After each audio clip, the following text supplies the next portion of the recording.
Ya, baik, selamat malam semuanya. Perkenalkan, nama saya adalah Francisca Maria Dewi, biasa dipanggil Inja. Saya di sini saya akan menjelaskan tentang materi dari tugas mata kuliah saya, yaitu tugas mata kuliah sistem operasi. Jadi tugasnya tentang kernel pada sistem operasi, dasar-dasar kernel programming, dan shell script. Oke, ada lama-lama kita mulai saja. Yang pertama, kita mengenal kernel pada sistem operasi. Apa itu kernel? Kernel adalah program komputer yang merupakan jantung dan inti dari sistem operasi. Karena sistem operasi memiliki kendali atas sistem, karena tidak memiliki kendali atas semua yang ada dalam sistem. Ini adalah bagian terpenting dari sistem operasi. Setiap kali sistem dimulai, kernel adalah program pertama yang dimuat setelah bekerja, karena kernel harus menangani bisa dari hal sistem operasi. Kernel tetap berada dalam memori sampai sistem operasi dimatikan. Oke, yang kedua, dasar-dasar kernel programming. Dalam komputasi, kernel adalah komponen utama dari kebanyakan sistem operasi komputer. Ini adalah jembatan antara aplikasi dan pemrosesan data aktual yang dilakukan di tingkat perangkat keras.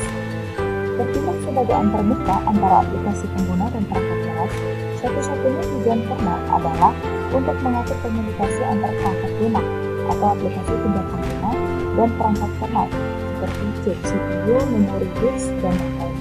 Ketika suatu proses membuat permintaan dari kernel, permintaan tersebut disebut panggilan sistem. Berbagai desain kernel berbeda dalam cara mereka memulai panggilan sistem yang bekerja. Dalam banyak kasus, bootloader mulai mengeksekusi kernel dalam memori supervisor. Kernel kemudian menginisialisasi diri sendiri dan mulai proses pertama. Setelah itu, kernel tidak mengeksekusi secara langsung, tapi hanya merespon kepada event eksternal. Sebagai tambahannya, kernel biasanya menyediakan loop yang dieksekusi ketika tidak ada proses yang tersedia untuk dijalankan. Hal ini biasanya disebut idle process. Yang berikut, fungsi dari kernel. Fungsi dari kernel yang pertama, akses sumber daya komputer. Kernel dapat mengakses berbagai sumber daya komputer seperti CPU, perangkat output, dan sumber daya lainnya, karena berfungsi sebagai jembatan antara pengguna dan sumber daya sistem. Yang kedua, sebagai manajemen sumber daya, merupakan tugas kernel untuk berbagi sumber daya antara berbagai proses sedemikian rupa sehingga ada akses yang seragam ke sumber daya oleh setiap proses yang terjadi pada perangkat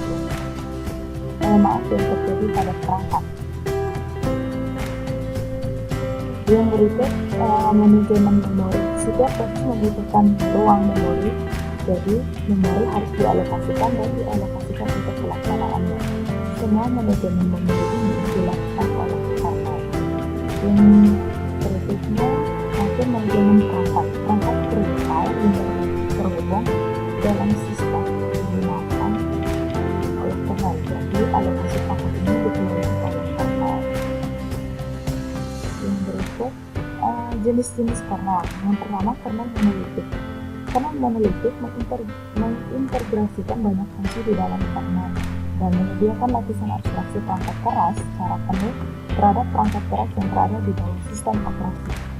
Yang kedua, mikrokernel. Menyediakan sedikit saja dari abstraksi perangkat keras dan menggunakan aplikasi yang berjalan di atasnya, yang disebut dengan software untuk melakukan beberapa fungsionalitas dan yang ketiga, adalah pendekatan desain mikrokernel yang dimodifikasi pada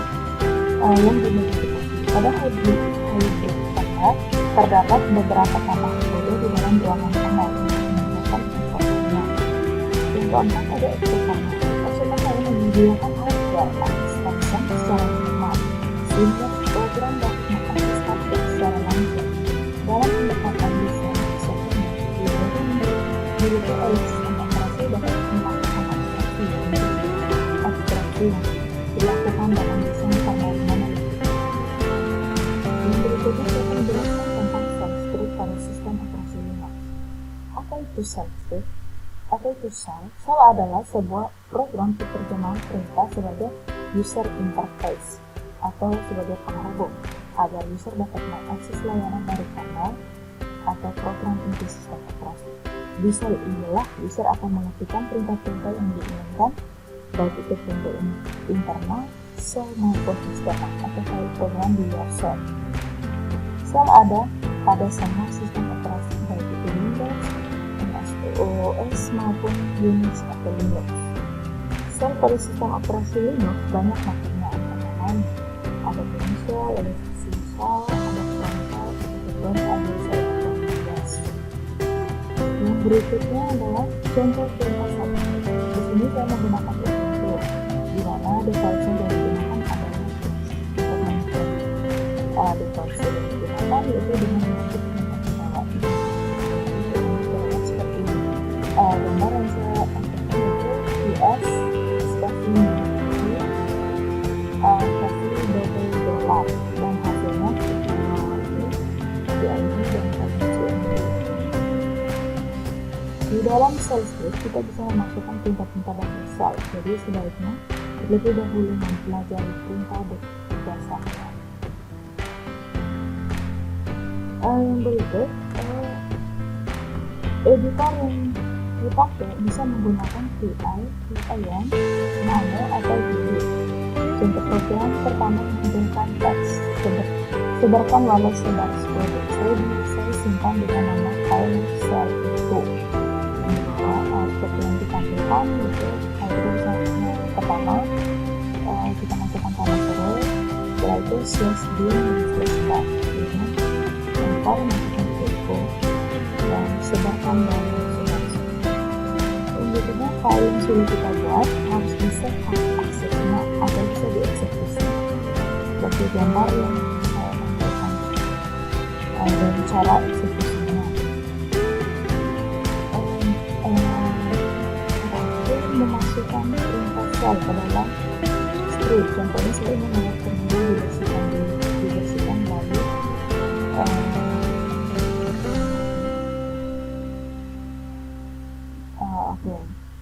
yang seperti gambar bawah ini, seperti batas masukkan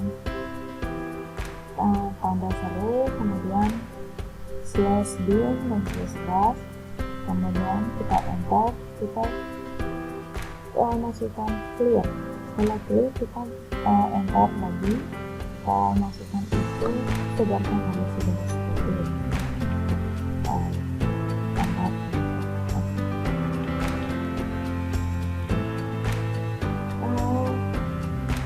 Oke, sekian saja presentasi dari saya atau video dari saya. Mohon maaf jika ada salah kata atau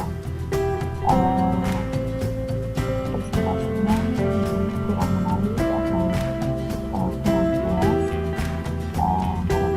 tema ini, dan mohon maaf jika ada salah kata atau masih ada yang belum lengkap